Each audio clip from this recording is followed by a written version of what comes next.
The Murder of Roger Ackroyd. Chapter 24. Ralph Paton's Story. It was a very uncomfortable minute for M.E. I hardly took in what happened next, but there were exclamations and cries of surprise. When I was sufficiently master of myself to be able to realize what was going on, Ralph Paton was standing by his wife, her hand in his, and he was smiling across the room at me. Poirot, too, was smiling and at the same time shaking an eloquent finger at me. Hey, have I not told you at least 30 times that it is useless to conceal things from Hercule Poirot? He demanded. That in such a case he finds out. He turned to the others. One day, you remember, we held a little seance about a table, just the 6 of us.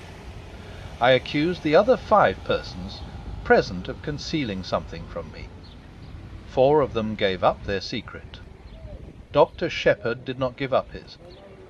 But all along I have had my suspicions.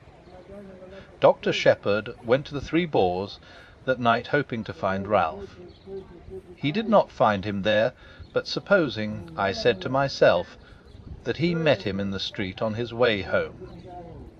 Dr. Shepherd was a friend of Captain Paton's, and he had come straight from the scene of the crime. He must know that things looked very black against him. Perhaps he knew more than the general public did. I did, I said ruefully. I suppose I might as well make a clean breast of things now. I went to see Ralph that afternoon. At first he refused to take me into his confidence, but later he told me about his marriage and the hole he was in. As soon as the murder was discovered, I realized that once the facts were known, suspicion could not fail to attach to Ralph, or, if not to him, to the girl he loved. That night I put the facts plainly before him. The thought of having possibly to give evidence which might incriminate his wife made him resolve at all costs to.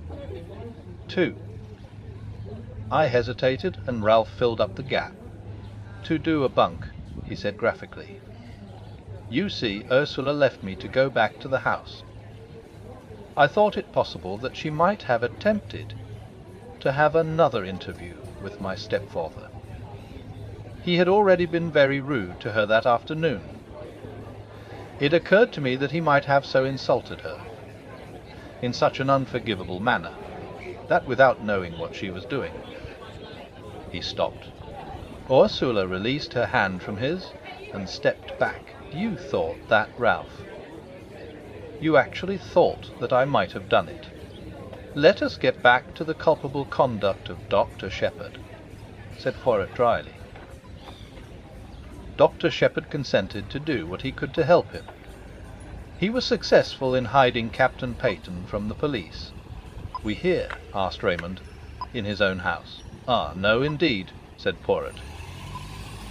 You should ask yourself the question that I did. If the good doctor is concealing the young man, what place would he choose? It must necessarily be somewhere near at hand. I think of Cranchester. A hotel. No lodgings. Even more emphatically, no. Where then? Ah, I have it. A nursing home. A home for the mentally unfit. I test my theory. I invent a nephew with mental trouble. I consult Mademoiselle Shepherd as to suitable homes.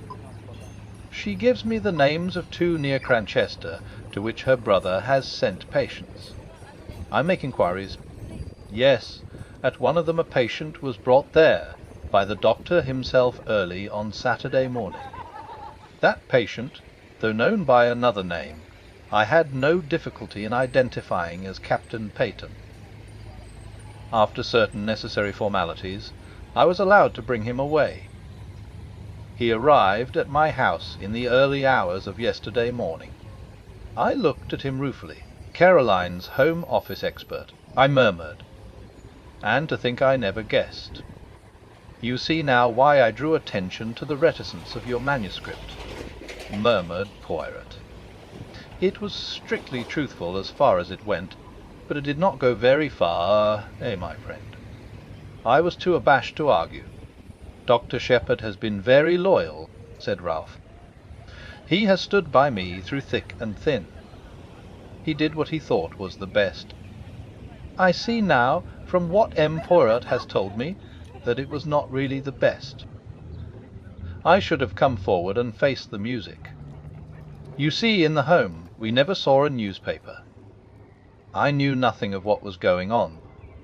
Dr. Shepherd has been a model of discretion, said Poirot dryly. But me, I discover all the little secrets.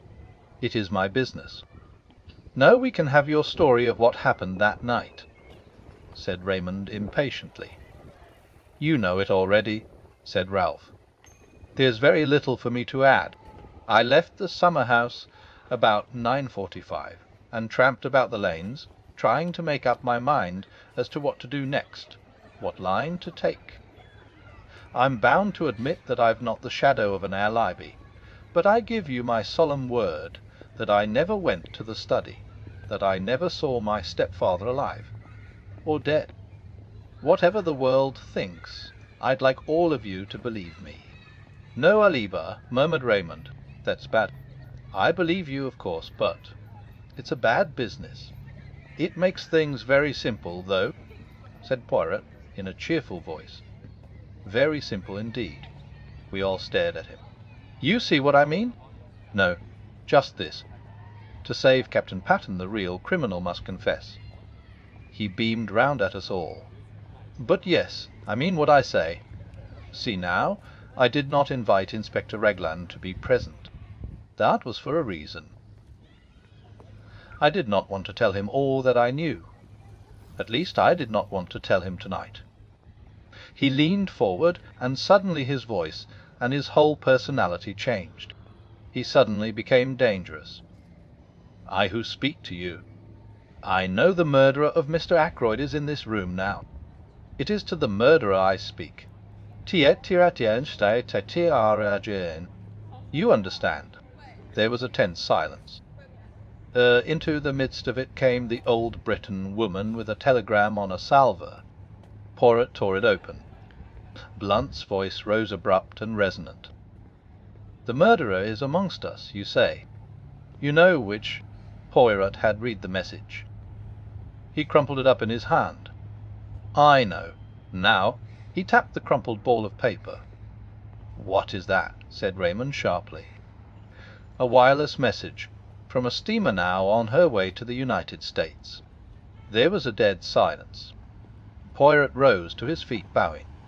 Messieurs et mesdames, this reunion of mine is at an end. Remember, Tatiate Kaisti Inospi Tara Argilo Tie Maramanji.